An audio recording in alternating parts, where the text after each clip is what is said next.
ইসলামে আঙ্গুল ফোটানো নিয়ে কোনো বিধিনিষেধ আছে কিনা, মশার রক্ত জামায় লাগলে নাপাক হবে কিনা, তাড়াতাড়ি বিয়ে হওয়ার দোয়া আছে কিনা, জামাতে নামাজ পড়ার সময় ওযু ভেঙে যায় তাহলে কি করব, যদি প্রথম কাতারে আমি থাকি কিভাবে বের হব, পশ্চিম দিকে পা দিয়ে ঘুমানো যাবে কিনা, আজানের সময় বাথরুমে থাকাকালীন অবস্থায় আজান উত্তর দেওয়া যাবে, ঘরে ছোট মেয়ে বাবু আছে, সাথে আছে তার অনেক খেলনা এবং পুতুল, রূপে পুতুল থাকলে নামাজ পড়লে হবে কিনা, জুমার দিনে পুরুষরা জুমার নামাজ পড়ার আগে কি নারী নামাজ পড়তে পারবে, ফরজ গোসল করার পরিস্থিতি না থাকলে ওযু করে ফরজ নামাজ আদায় করা যাবে কি না, মহিলারা ঘরে একাকী নামাজ আদায় করার সময় একামত দেওয়া জরুরি কিনা, মেয়েদের চুল কাটার বিধান কি, কতটুকু কাটা যাবেন, কাকড়া খাওয়া জায়েজ হবে কিনা। তাহলে চলে যাচ্ছি আপনাদের জিজ্ঞাসার জগতে।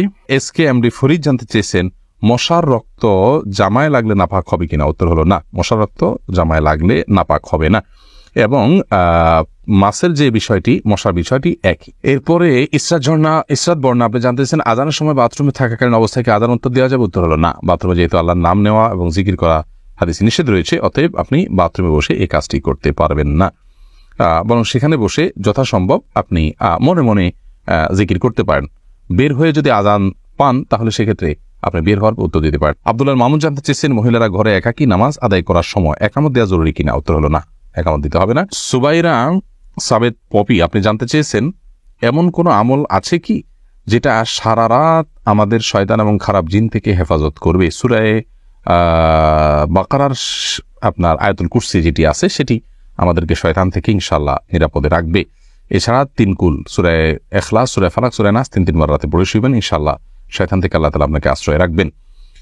আয়াতুল কুরসি পড়ে ফু দিয়ে পুরো শরীর মুছে তারপরে শুবেন। মেয়েদের চুল কাটার বিধান কি, কতটুকু কাটা যাবে, মেয়েদের চুল আপনি কাটতে পারেন যদি সেটা পুরুষের মতো হয়ে যাচ্ছে, পুরুষ মেয়ে পার্থক্য করা যাচ্ছে না, এতদূর যদি না কাটেন, এবং কোনো ফাসেক মেয়েদের যারা চুলের বিভিন্ন স্টাইল করে কেটে কেটে তাদের সাথে সাদৃশ্য গ্রহণের উদ্দেশ্যে বা সাদৃশ্য হয়ে যায় সেরকম যদি না কাটেন, আপনার কথার কথা আপনি 2 ইঞ্চি 4 ইঞ্চি কাটলেন, বেশি লম্বা হয়ে যাচ্ছে, আপনার জন্য কন্ট্রোল করা কঠিন হয়ে যাচ্ছে, আপনি কাটতে পারেন।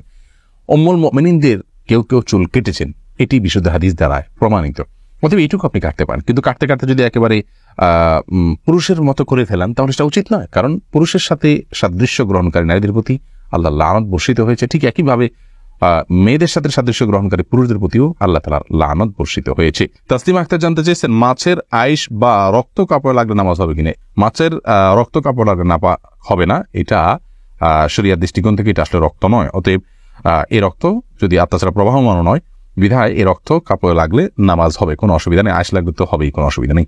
এমনি কামরুজ্জামান জানতে চেয়েছেন ঠোঁটের নিচে দাড়ি কাটার বিধান কি, ঠোঁটের নিচের দাড়িগুলো এগুলো দাড়ির অন্তর্ভুক্ত, অথবা এগুলো কাটা যাবে না। আর সুরাইম আইডি থেকে আপনি জানতে চেয়েছেন তাড়াতাড়ি বিয়ে হওয়ার দোয়া আছে কিনা, না ভাই তাড়াতাড়ি বিয়ে হওয়ার জন্য আসলে বিশেষ কোনো দোয়া নাই, তবে সূরা ফুরকান আয়াত নম্বর 74 রব্বানা হাবলানা মিন আজওয়াজিনা, এই রব্বানা থেকে আয়াতের শেষ পর্যন্ত এটুকু বিভিন্ন সময় বারবার করে পড়বেন, বিনামূল্যে পড়তে পারেন, কোনো নির্দিষ্ট সংখ্যায় নাই, বিশেষ করে পড়বেন। এখানে আল্লাহর কাছে নেককার জীবন সঙ্গী পাওয়ার জন্য দোয়া রাখা হয়েছে, আপনি সেটা পাঠ করতে পারেন, কিন্তু স্পেসিফিকলি কোনো আমল নাই যেটা আমল করলেই আপনার দ্রুত বিয়ে হয়ে যাবে। আপনি উপার্জন করবেন, অভিভাবকদেরকে বোঝাবেন এবং কোন পরিস্থিতি আপনার কি করণীয় কোনো আলেমের কাছ থেকে ডিরেকশন নিয়ে আপনি ডিসিশন নেবেন, ইনশাআল্লাহ বিদিনিল্লাহ আল্লাহ রাব্বুল আলামিন সহজ করে দিবেন। লুৎফুর আনোয়ার জানতে চেয়েছেন কাঁকড়া খাওয়া জায়েজ হবে কিনা, কাঁকড়া খাওয়া জায়েজ হওয়া না হওয়া নিয়ে ওলামায়ে কেরামের মধ্যে পার্থক্য আছে, ইমামদের মধ্যে পার্থক্য আছে। ইমাম আবু হানিফার মতে এটি মাকরুহ, অন্যান্য অনেক ইমামের মতে এটি সম্পূর্ণ জায়েজ আছে, কিন্তু হারাম কারোর মতে না। এবার সাব্বির আহমেদ জানতেছেন জামাতে নামাজ পড়ার সময় ওযু ভেঙে যায় তাহলে কি করব, যদি প্রথম কাতারে আমি থাকি কিভাবে বের হব। প্রথম কাতারে যদি আপনি থাকেন তাহলে সেক্ষেত্রে আপনাকে চেষ্টা করতে হবে বের হওয়ার জন্য, যদি বের হতে পারেন তো আলহামদুলিল্লাহ। যেমন কোনো মসজিদে এখন মডেল মসজিদ যেগুলো হচ্ছে আমাদের দেশে, চারপাশে যাওয়ার জন্য হাঁটার জন্য কিছু জায়গা আলাদা রাখা আছে, টাইলস রাখা আছে, তো সেগুলোতে আপনি হেঁটে যেতে পারলে যাবেন। আর যদি খুব বেশি দীর্ঘ অনেকগুলো কাতার না থাকে, পেছনে 1, 2, 3টা কাতার থাকে, তাহলে হালকা ফাঁক করে আপনি বের হয়ে যাবেন। আর যদি এত বেশি মানুষ পেছনে থাকে যে আপনি বের হইতে গেলে অনেক মানুষকে কষ্ট দিয়ে বের হতে হবে, তাহলে আপনি ওই অবস্থায় বসে থাকবেন বা দাঁড়িয়ে থাকবেন সালাত বাদ দিয়ে, এরপরে আপনি বের হবেন। রাতে কি হাত ও পায়ের নখ কাটা যাবে কিনা জাকির হোসেন জানতে চেয়েছেন, যাবে, কোনো অসুবিধা নেই, হাত পায়ের নখ রাতে কাটাতে কোনো অসুবিধা নেই।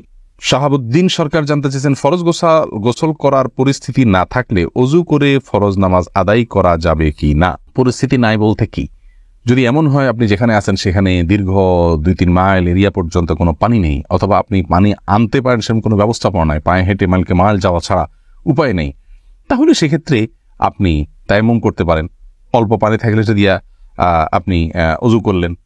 কিন্তু পরিস্থিতি নাই বলতে লোকজন দেখে যাবে, আপনার কাপড় ভিজে যাবে, দ্বিতীয় কাপড় নাই, ভিজা কাপড় দিয়ে আবার নামাজ পড়তে হবে, বা এরকম কোনো কজ যেগুলো আসলে আপনার জন্য কঠিন হলেও অসম্ভব নয়, তাহলে সেটাতে সেই পরিস্থিতিতে আপনার এটা চলবে না।